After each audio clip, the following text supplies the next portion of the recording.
I went to Japan for the first time last year and had an absolutely amazing time. But I had some unfinished business. When I was here last fall, it was too late in the season to summit Mount Fuji, so I knew I would be back at some point to attempt it. Fast forward to this summer, while planning our vacation for the year, I realized if we booked a trip to Japan on somewhat short notice, we could make it here in time to attempt to summit. There are 4 trails that will take you to the summit of Mount Fuji. We chose the Yoshida Trail, which happens to be the most popular. It's also the easiest to access without a car, which heavily influenced our decision.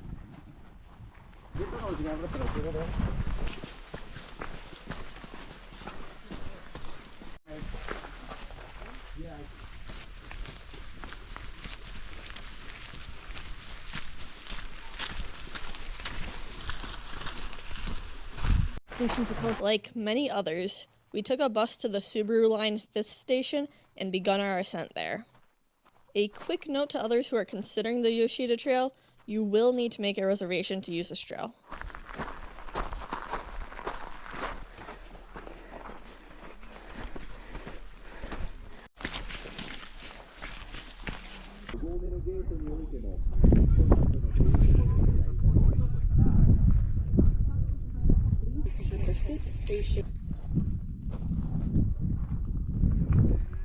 At the 5th station Trailhead, there was a person warning everyone that one of the first aid stations was closed due to weather. The previous day had been beautiful and would have been a fantastic day to summit, but we'd been keeping an eye on the weather, so we knew a typhoon was headed this way. The good news was it wasn't supposed to hit Mount Fuji till mid to late afternoon, when we intended to be at least partway down the mountain, if not nearly all the way back. The bad news was that weather forecasts are not known for their precise accuracy.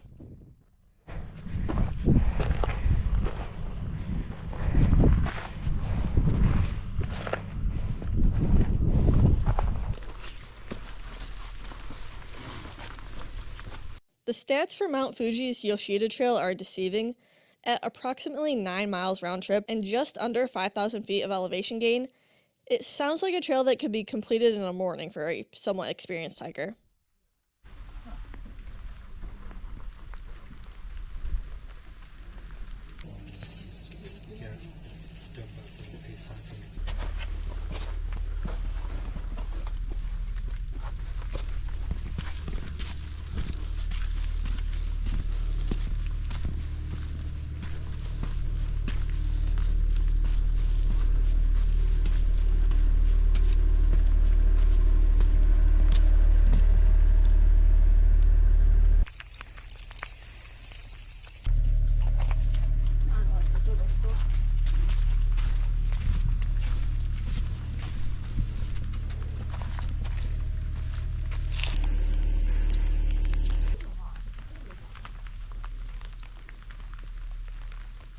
The trail starts off relatively mild, but the grade quickly increases, and unlike my beloved Appalachian mountain trails that always seem to throw a few downhill sections in the middle of the uphills, the Yoshida Trail is entirely uphill the entire way, giving you no break.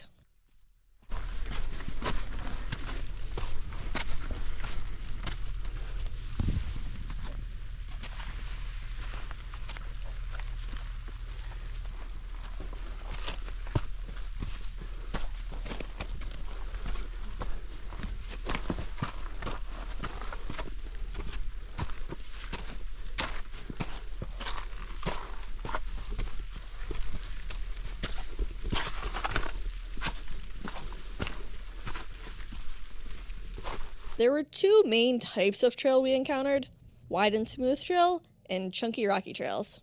While the rocks were more technically difficult, requiring some more thought for foot placement and bigger steps, I much preferred these sections. The wide flat sections I found to be very monotonous and made my legs more sore since every step was the same.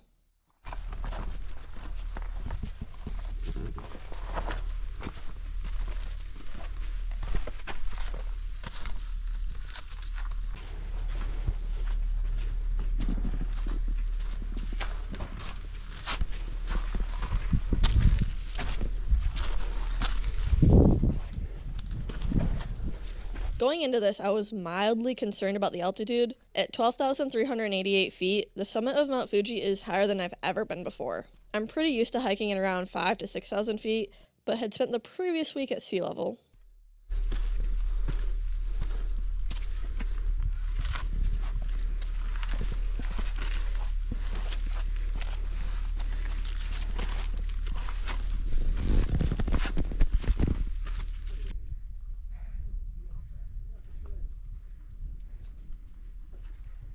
I fortunately didn't experience any major issues, just had some difficulty with not really being able to catch my breath starting around 11,000 or 11,500, but more on that in a minute.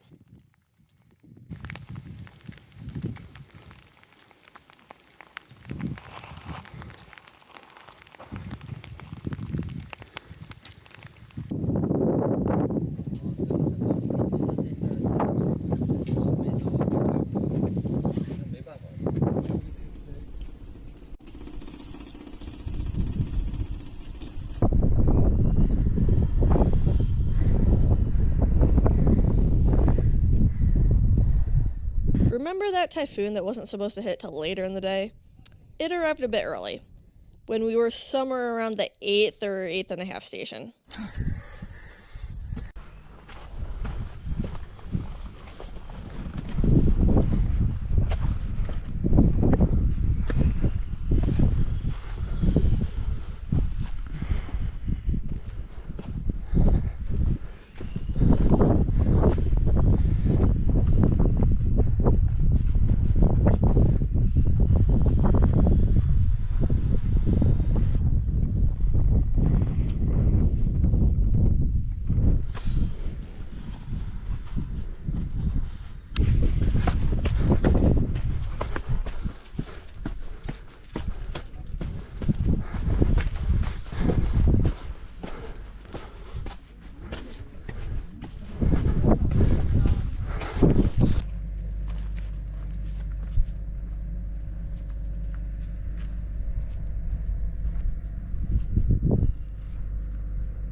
Unfortunately, after this point, I didn't get a ton of footage because it took all of our focus to make it to the summit.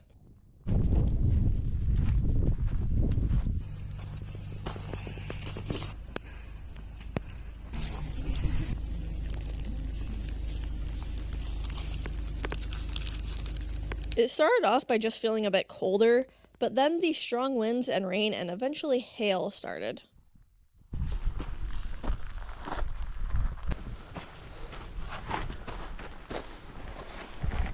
After Station 9, the rocky sections got steeper, and it got even windier and colder, making it very difficult.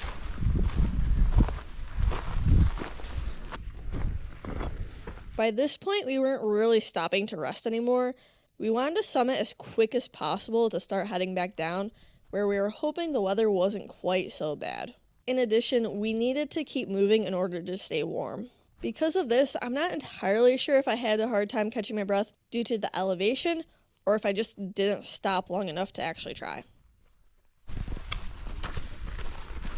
The cold certainly would have been unpleasant on its own, but to make matters worse, the rain was relentless. Both my pants and rain jacket completely wet out. I had puddles in my raincoat pockets. I had puddles in my shoes from water going through my pants and rolling down my legs. The extra layers in my backpack were dripping wet when I pulled them out of my backpack at the hotel. I managed to corrode 2 GoPro batteries that were sitting in my backpack. If you're a hiker yourself, you're probably wondering why I didn't stick myself in a dry bag within my backpack. And the honest answer is, I just didn't think it would be necessary. Hindsight is 20/20, and I've done plenty of hiking and running and camping in the rain before, and just have never had an issue. I've also never had a raincoat completely wet out on me either, though. The last quarter mile or so, I really struggled. It felt like I was so incredibly close, yet still so far away. It was steep, I was out of breath, I was cold, and I don't think I've ever been so soaked to the bone in my life. But we made it. We were told by someone else coming down that there was a shelter at the summit. What he meant was there's a little restaurant where you're not allowed to stay unless you buy something.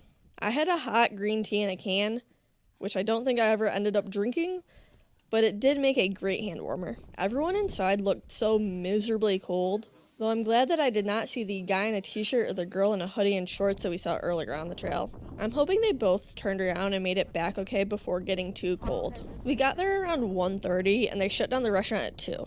It was really rough going back out into the elements, but once we were moving, it got better. On our way down, the wind and rain even let up a bit, at least for a little while. Then the rain ended up picking up again when we were probably about halfway down, but by this elevation it was warmer, so it wasn't quite so bad. We made it back to the trailhead just in time to catch the bus back. And when I say we just made it, I mean we sprinted across the parking lot right before the bus left, and it was so full I ended up sitting on the floor next to the driver. I really would have liked to spend some time exploring the summit. Unfortunately, it just wasn't in the cards for us today. Even if we had been warm enough, there was no visibility. Have you ever hiked Mount Fuji before? If so, what was the weather like? Thank you so much for watching, and don't forget to be always adventuring. Very cold.